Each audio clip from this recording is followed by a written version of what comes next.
Hello student, आप लोगों का हमारे YouTube channel Jake updates and education में स्वागत है। मैं आशा करता हूं कि आप लोगों को हमारा पिछला वीडियो पसंद आया होगा। तो आज हम लोग इस वीडियो में इंग्लिश का मॉडल क्वेश्चन पेपर पर डिस्कशन करने वाले हैं। तो चलिए शुरू करते हैं। तो शुरू में हमारा यहाँ पैसेज दिया गया, जो कि हमारा क्वेश्चन नंबर 1 से लेकर 5 तक पैसेज से आंसर बनेगा। मैं यहाँ पर पैसेज नहीं पढ़ रहा हूँ क्योंकि वीडियो लंबी बन सकती है। तो चलिए शुरू करते हैं। क्वेश्चन नंबर 1, हम लोग क्वेश्चन नंबर 1 पर है, what is the primary role of the Amazon rainforest in regulating the earth climate. इसका मतलब है पृथ्वी की जलवायु को नियंत्रित करने में अमेजन वर्षा वन की प्राथमिक भूमिका क्या है। तो प्राथमिक भूमिका क्या है, तो इसका फर्स्ट ऑप्शन दिया गया है, it help maintain the global water cycle. Second option है, it absorb carbon dioxide and produce oxygen. Third option हम लोग का, it regulates rainfall pattern globally. Fourth option हम लोगों का, it prevent the occurrence the wild fires. तो हम लोग का यहाँ पर सही आंसर है option number B. Option number B हम लोग के यहाँ पर सही है, it absorb carbon dioxide and produce oxygen. Option number B हम लोग के यहाँ पर सही है। अब आ जाते हैं हम लोग क्वेश्चन नंबर 2 पर। तो हमारा क्वेश्चन नंबर 2 है, which of the following is not mention as the threat to the Amazon rainforest. इसका मतलब है कि निम्नलिखित में से किसी अमेजन वर्षा वन के लिए खतरे के रूप में उल्लेखित नहीं किया गया। तो इसमें ऑप्शन हम लोगों का, ऑप्शन नंबर 1 है इलीगल लॉगिंग। ऑप्शन नंबर 2 है माइनिंग। ऑप्शन 3 हम लोगों का overpopulation of wildfire. Option 4 हमारा deforestation of farming and cattle raising.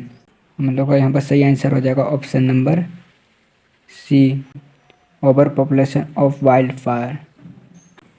Option number C हम लोग का यहाँ पर सही है। अब हम लोग आ जाते हैं क्वेश्चन नंबर 3 पर, how much area does the Amazon rain forest cover.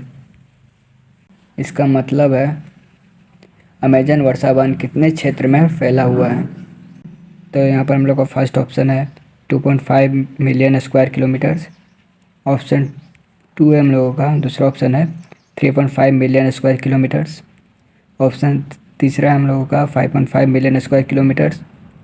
Option 4 है हम लोगों का 7 मिलियन स्क्वायर किलोमीटर्स। तो हम लोग का यहाँ पर सही आंसर हो जाएगा option number C, 5.5 million square kilometre. तो हम लोग का क्वेश्चन नंबर 4 है हम लोग का यहाँ पर, what is consequence of deforestation in Amazon. इसका मतलब है अमेजन में वनों की कटाई का क्या परिणाम है। तो इसका फर्स्ट ऑप्शन है हम लोगों का, it helps to maintain the water cycle. Option दूसरा हम लोग को यहाँ पर दिया गया है, it strengths the forest ability to absorb carbon dioxide. तीसरा हम लोगों का, it weakens the forest ability to absorb carbon dioxide. Option fourth हम लोगों का, it increase the number of species in the ecosystem. तो हम लोग का यहाँ पर सही आंसर हो जाएगा option number C, it weakens the forest ability to absorb carbon dioxide. Option number C हम लोग यहाँ पर सही है। अब आ जाते हैं हम लोग क्वेश्चन नंबर 5 पर। तो हमारा क्वेश्चन नंबर 5 में है, why is it important to protect the Amazon rainforest. मतलब अमेजन रेन फॉरेस्ट को बचाना क्यों आवश्यक है। तो इसका ऑप्शन नंबर 1 है, तो ये to prevent the growth of illegal industries. Option B हम लोग का, to maintain biodiversity and combat climate change. Option C हम लोगों का, to help local farmer grow crop more easily. Option 4 हम लोगों का, ऑप्शन डी हम लोगों का, to preserve the Amazon indigenous population. Option number B हम लोग का यहाँ पर सही हो जाएगा, to maintain biodiversity and combat climate change. Option number B यहाँ पर हम लोग का सही है। अब हम लोग आ जाते हैं क्वेश्चन नंबर 6 पर। तो क्वेश्चन नंबर 6 हम लोग का, what is primary advantage of using abbreviation is note making. Note बनाने में संक्षिप्तीकरण, हाँ एब्रीविएशन का ये मतलब होता है संक्षिप्तीकरण का उपयोग करने का प्राथमिक लाभ क्या है? तो इसका ऑप्शन ये है, ऑप्शन ये हम लोग का दिया गया, it helps to maintain the notes longer. Option B हम लोग का, it reduce the time taken to write the notes. Option C हम लोगों का, it increase the complexity of the notes. Option D हम लोग का, it makes the notes harder to understand. तो हम लोग का यहाँ पर सही आंसर हो जाएगा ऑप्शन नंबर बी।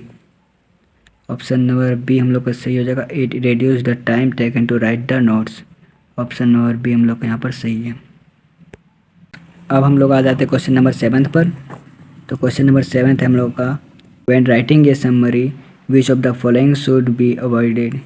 इसका मतलब है सारांश लिखते समय निम्नलिखित में से किससे बचना चाहिए, मतलब किसे अवॉइड करना चाहिए।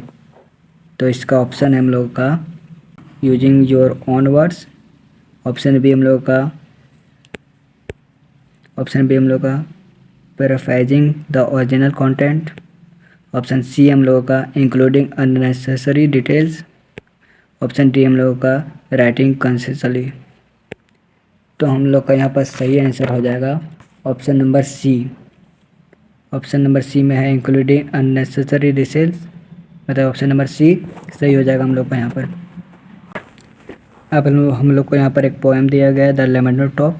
उससे हम लोग का 8 से लेकर 10 तक क्वेश्चन बनेगा। आ जाते हैं इस क्वेश्चन नंबर अब 8 पर। क्वेश्चन नंबर 8 हम लोग का, what is the primary image describe in the poem the lemon top. Lemon top कविता में वर्णित प्राथमिक छवि क्या है, मतलब इसमें जो डिस्क्राइब किया गया है उसका प्राथमिक इमेज क्या है। तो इसका ऑप्शन नंबर ए हम लोग का, ये गोल्डन और owl flying above the tree. Option B हम लोग का, the lemon tree blooming with yellow flowers.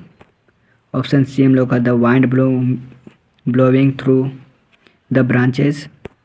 Option D हम लोग का, ये quiet still garden at sunset. तो हम लोग का यहाँ पर ऑप्शन नंबर बी सही हो जाएगा, the lemon tree blooming with yellow flowers. Option number B हम लोग यहाँ पर सही है। अब आ जाते हैं क्वेश्चन नंबर 9 पर। क्वेश्चन नंबर 9 में हम लोग का, what effect does the bird have on the lemon tree in the poem. कविता में पक्षी का लेमन वृक्ष पर क्या प्रभाव पड़ता है। तो ऑप्शन ये हम लोग का यहाँ पर, it makes the tree sway violently. Option B हम लोग का, it adds life to the stillness of the tree. Option C हम लोग का, it disturbs the calm of the carbon. Option D हम लोग का, it brings rain to the tree. तो हम लोग का यहाँ पर सही आंसर हो जाएगा option number B, it adds life to the stillness of the tree. अब आ जाते हैं क्वेश्चन नंबर 10 पर। What word in the poem suggest the soft movement of the tree. What word in the poem suggest the soft movement of the tree. मतलब कि कविता में कौन सा शब्द पेड़ की कोमल गति का सुझाव देता है। तो हम लोग का पहला ऑप्शन है हॉलो, मतलब खोखला। ऑप्शन बी हम लोग का, स्वेइंग मतलब लहराना। ऑप्शन सी हम लोग का, ग्रो। और ऑप्शन डी हम लोग का, ब्रिज। ऑप्शन नंबर बी हम लोग का यहाँ पर सही है, स्वेइंग। अब आ जाते हैं क्वेश्चन नंबर 11 में। क्वेश्चन नंबर 11 में हम लोग का है, what is the relationship between the rain and the earth as describe in the poem the voice of the rain. मतलब कि कविता the voice of the rain है, उसमें वर्णित वर्षा और पृथ्वी के बीच क्या संबंध है। वर्षा और पृथ्वी के बीच क्या संबंध है, यही बताना हम लोग को। तो ऑप्शन नंबर ये हम लोग का है यहाँ पर,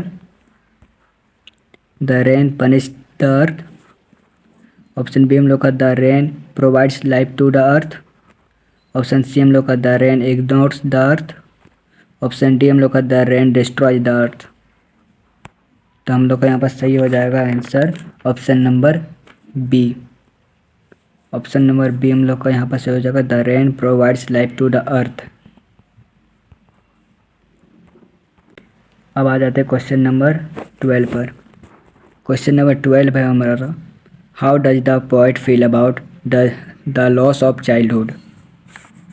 how does the poet feel about the loss of childhood. कवि बचपन के खोने पर कैसा फील कर रहा था, मतलब महसूस कर रहा था। तो हम लोग का यहाँ पर पहला ऑप्शन है, he regrets losing the innocence of childhood. He believes the adulthood is the better than childhood. Option C है हम लोगों का, he is indifferent to the loss of childhood. Option D हम लोगों का, he is angry about growing up. तो हम लोग का यहाँ पर सही आंसर हो जाएगा option number A, he regrets losing the innocence of childhood. He regrets losing the innocence of childhood. अब आ जाते हैं हम लोग क्वेश्चन नंबर 13 में, what does the poem father to son highlight about family relationship. इसका मतलब है फादर टू सन जो कविता है उसमें पारिवारिक रिश्तों के बारे में क्या बताती है, पारिवारिक रिश्तों के बारे में क्या बताती है। तो इसका फर्स्ट ऑप्शन है हम लोग का, the beauty of unconditional love. Option B हम लोग का, the conflict that can and arise the generational difference. Option C हम लोग का, the importance of maintaining tradition in the family. Option D हम लोग का, the happiness that come from father son bonding. तो हम लोग का यहाँ पर सही आंसर हो जाएगा option number B. Option number B है, the conflict that can arise from generational difference. Option number B यहाँ पर हम लोग का सही हो जाएगा। अब आ जाते हैं हम लोग क्वेश्चन नंबर 14 पर। क्वेश्चन नंबर 14 हमारा, what event led to the emotional separation between the narrator and his grandmother. इसका मतलब है, किस घटना के कारण कथावाचक और उसकी दादी के बीच भावनात्मक अलगाव हुआ। तो इसका फर्स्ट ऑप्शन है हम लोगों का, the grandmother's and illness and death. The grandmother's illness and death. Option B हम लोग का, the narrator departure of foreign studies. Option C हम लोग का, the marriage of the narrator. Option D हम लोग का, the narrator's new job in the city. तो हम लोग का सही आंसर हो जाएगा यहाँ पर option number B. Option number B हम लोग का, the narrator departure of the foreign studies. Option number B हम लोग यहाँ पर सही हो जाएगा, the narrator's departure of foreign studies. Option number B हम लोग का यहाँ पर सही है। अब आ जाते हैं हम लोग क्वेश्चन नंबर 15 पर। क्वेश्चन नंबर 15 हमारा, who are the maintain character in the story we are not afraid to die if we can all be together. Who are the main characters in the story, मतलब कि हमारा जो कहानी है we are not afraid to die if we can all be together, इसमें main character कौन है, मतलब मुख्य पात्र कौन है। तो इसका पहला ऑप्शन हम लोग का, ये फैमिली सेलर्स। ऑप्शन बी हम लोग का यहाँ पर, two young boys and their parents. Option C हम लोग का, ये ग्रुप एक्सप्लोरर्स। ऑप्शन डी हम लोग का, ये शिप क्रू। तो हम लोग का यहाँ पर सही आंसर हो जाएगा option number B. Option number B हम लोग का, two young boys and their parents. Option number B हम लोग का यहाँ पर सही हो जाएगा। क्वेश्चन नंबर 16 हमारा है, how old was king Tutankhamun when he become ferro.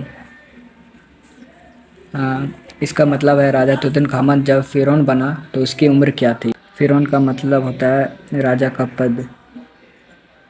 Option number A हमारा 10 ईयर्स ओल्ड। ऑप्शन बी हम लोग का 14 ईयर्स ओल्ड।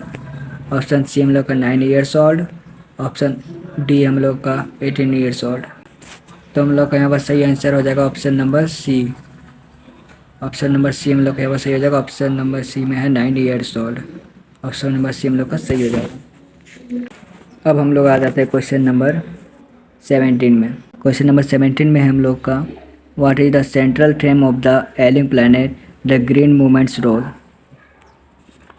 इसका मतलब है, बीमा ग्रह हरित आंदोलन की भूमिका पर क्या केंद्रीय विषय है।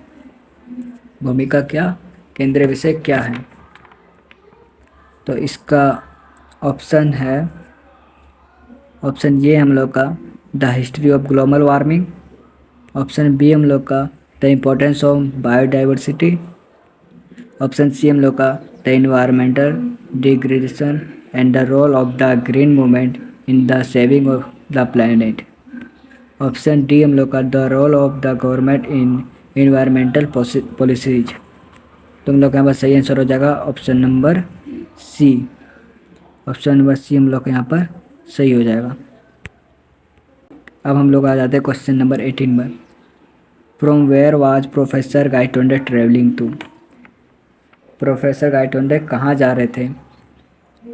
तो इसका फर्स्ट ऑप्शन हम लोग का from Pune to Bombay. Option B हम लोग का from Pune to Delhi. Option C हम लोग का from Bombay to Pune. Option D हम लोग का नोवेयर, कहीं नहीं। तो यहाँ पर हम लोग का सही आंसर हो जाएगा ऑप्शन नंबर ये, from Pune to Bombay. Option number ये हम लोग का यहाँ पर सही हो जाएगा। अब हम लोग आ जाते हैं क्वेश्चन नंबर 19 पर। व्हाट इज मेंट बाय कोरा।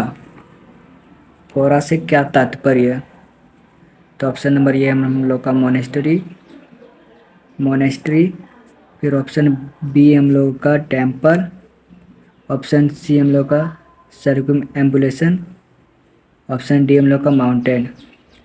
तो यहाँ पर सही आंसर हो जाएगा हम लोगों का option number C, circumambulation. Option number C हम लोग का सही हो जाएगा। इसका मतलब है राजा तुर्क की मौत से जुड़ा कौन सा रहस्य अभी भी ढूंढा जा रहा है? इसका ऑप्शन ये है, he sudden death at a young age. Option B हम लोगों का whether he was poisoned by his enemies. Option C हम लोग का the possible involvement of his advisor of the family member in his death. Option D हम लोग का the exact cause of his death which remains unclear despite investigation. तो हम लोग का यहाँ पर सही आंसर हो जाएगा option number D. Option number D हम लोग का यहाँ पर सही हो जाएगा। ऑप्शन नंबर डी हम लोग का सही है। अभी के लिए बस इतना ही। आज हम लोगों ने 20 क्वेश्चन को डिस्कस किया। बाकी के 20 क्वेश्चन अगले पार्ट में डिस्कस करेंगे। अगर यह वीडियो पसंद आए तो वीडियो को लाइक ज़रूर कीजिएगा और चैनल को सब्सक्राइब कीजिएगा। Thank you.